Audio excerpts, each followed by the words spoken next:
rubber on the way.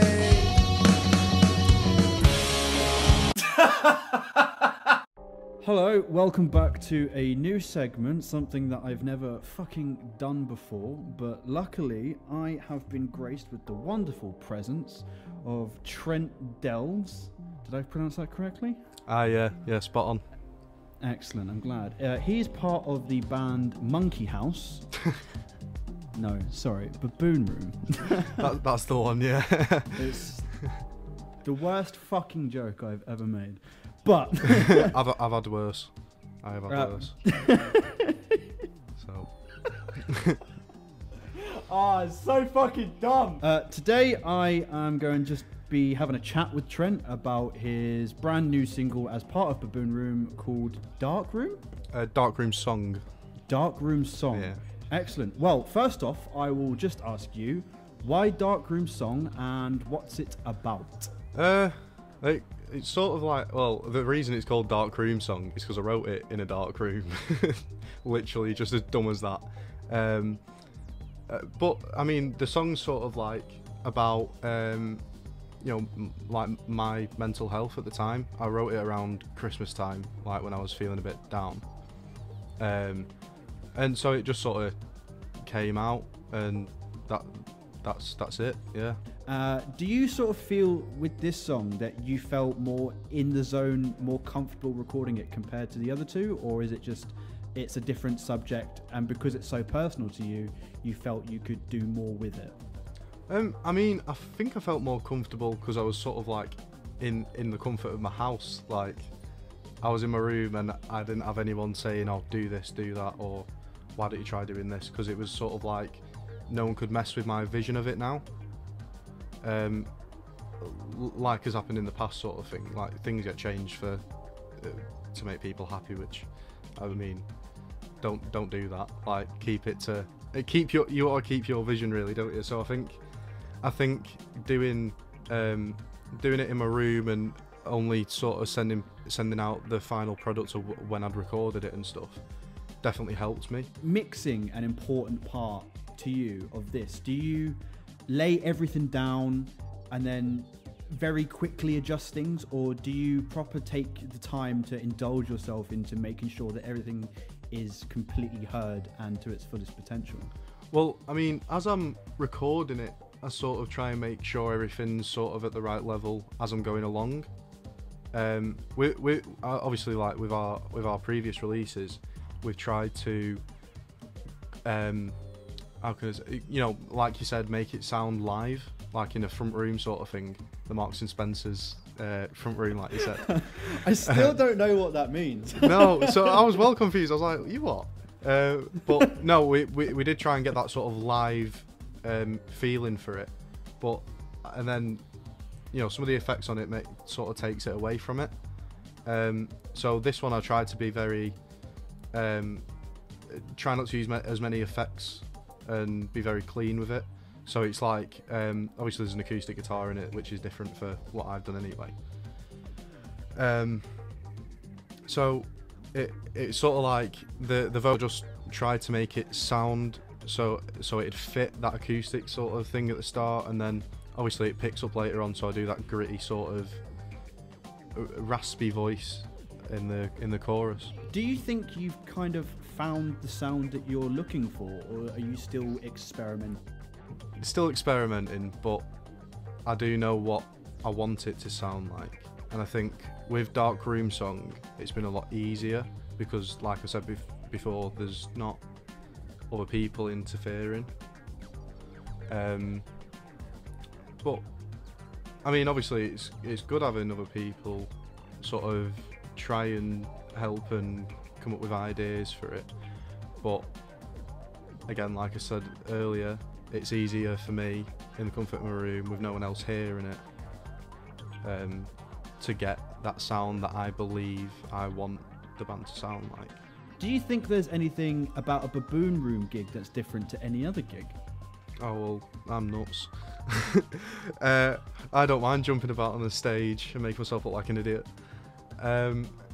No, but it's like I said, with our songs we try and make it sound live because we are a live band.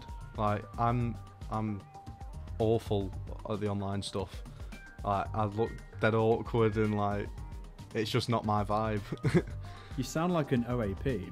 yeah. Like I'm shocking at making sure that I upload stuff onto the Instagram and Twitter and all that, but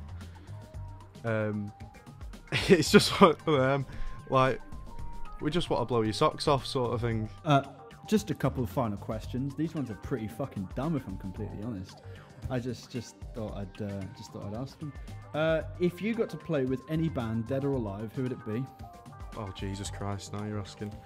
Well, like I said before, Dinosaur Pileup. I would love to play with them. Aren't they extinct? I have seen them. They're bloody mint. What did you say? Nothing. Move on. Carry on. For people sort of our level and like our age from uni, like I'd love to gig with Incarnate. Who? Incarnate. Who? You know. No idea who they are, mate. Sorry. And Oceans on Mars as well. I'll work with the frontman Hayden. And I really think they're brilliant. So yeah, their track that I reviewed not too long ago was fucking banging. Yeah, isn't it? It's brilliant. Really fucking good. And before this review is obviously released, is there anything that you think that I might pick up on or criticize? Guitar solo. Definitely guitar solo. You hate guitar solos. Right, I don't hate guitar solos, man. Like, guitar solos can be fun. Guitar solos can work. But the way I feel that some guitar solos are is it doesn't add anything to the song. No, I get you completely. And this isn't like talking about anyone in particular, this is just in general, but like even in like rock and roll bands, like it's just trash. I don't want to hear fucking you toss off a string for fucking 12 minutes of a song. Just play what you've got to play and fuck off, man. No, I get you. Do you know what I mean? Yeah. Do you feel there's anything that might be picked up on? There's also a bit of a deep scream thing that I do before the solo. Like a But yeah, that has basically been my mishmash bollocks talk to Trent, which I fucked up numerous fucking times because, you know, I can't think like a normal fucking human being. But massive thank you to Trent for chatting to me, and I will ensure to link all of their socials down below. Thank you. And welcome to another review.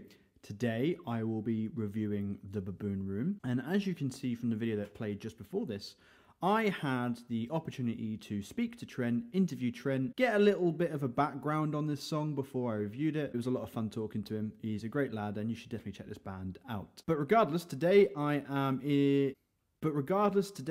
reviewing their brand new single, Dark Room song, or the Dark Room. Dark Room song might actually be what the demo's called that they sent me. Either or, it's about a dark room, a very dark room. It was released on the 18th of June, which is today, and I will make sure to link in the description below everywhere that you can find it. So I'll jump straight into this. The intro starts off very sad and depressing, not necessarily a bad thing. This is obviously the feeling that they want to give this song. This song is a very sad song. It definitely sets the mood for everything that's going to come after this. Trent's vocals then come in, and there's a very subtle sense of pain in his voice that I quite like. Obviously, compared to the last two tracks that I listened to, I did say I believed that Trent needed more confidence in his vocals. And although in this he's not necessarily roaring out anything, he still has that familiarity of emotion. He's able to portray the emotion that he's trying to get across in this song. This fucking song reminds me of Stained.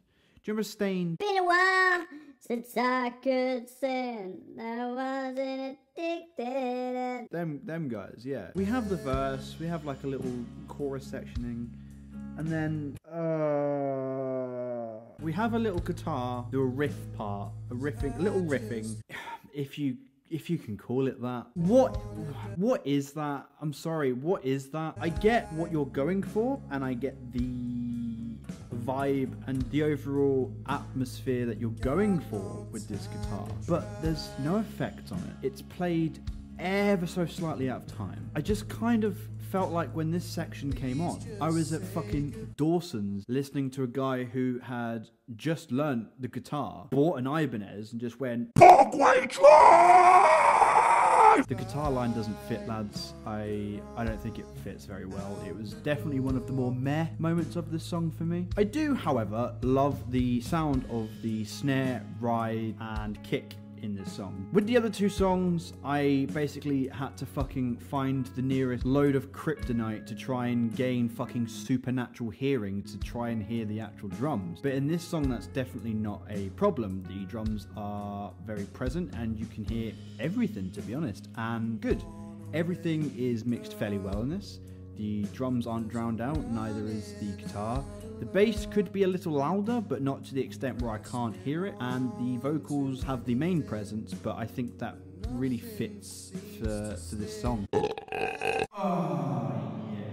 The verses are fairly slow. Trent, like I said, is definitely more confident in himself for this release. And after that guitar, there is a backing vocal in the second verse that sounds like a modulated synth, and I don't know if that's what you're going for, lads, but it sounds so fucking sick. There's then a fill that goes into this big section after the second verse, but the feel that the drums do feels very lackluster. The snare hits don't fit too well. I definitely think that instead of doing a fill that you have done, that a build-up on the toms would have worked a lot more. You know, like fucking build up to your chorus that's gonna set my fucking balls on fire. Don't just fucking timidly...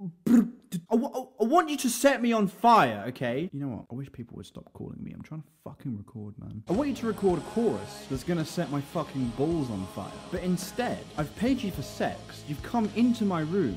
You've gently bent me over, stuck your tongue about 2 inches away from my arse, and then gone, I'm not really feeling it, to be honest. And then left. Build it up, lads. I don't think the fill in this section particularly worked well. There's a little part where Trent goes, ooh! And I did laugh, admittedly.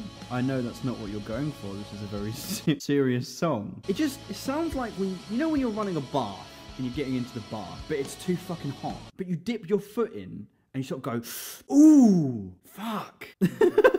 That's what that sounded like. I couldn't help but think of that when I heard that particular part. Sorry, Trent. The section after is quite nice. It sort of dulls down. There is a guitar that riffs and solos, but I do like this. They haven't gone overboard with it. Unlike the last two, it's no longer Slash has had a stroke. It's now Slash is now recovering and can actually play to a song. I really like this. It worked really well. It wasn't too much, it wasn't too little, it was just the right amount, and it really connects with the next section well. The guitar ends on a higher note and then sort of fades out whilst the rest of the instruments and the vocals come back in. I definitely think the ending could have been a bit better, to be honest. It sort of just, Trent says, the last the light will see. After he's finished that line, the guitar then ends, and then it just sort of rings out, and then you hear him just like stop playing. I think it either should have just cut straight there, the last light will see, end, or the last the light will see, and then have like a drone out of vocal and guitar and let it fade out as well. But that's just my personal preference and personal opinion. Overall, I definitely rate this release a lot more than the last two. The last two were really good in their own elements, but this one, apart from small minute things like vocalizations that don't work, such as the oohs, the drum fills, and the whatever the fuck that was, guitar line, this is a very solid release. I definitely think that this is the right direction for them, and it's good to sit here and bang my head and really enjoy what they've put out. So yeah, this has been another review. I hope you've enjoyed it. If you have, please make sure you give me a like, a share, and a subscribe. And if you did enjoy this, why don't you comment Baboon Room 2 Electric Boogaloo? Thank you, and have a nice day.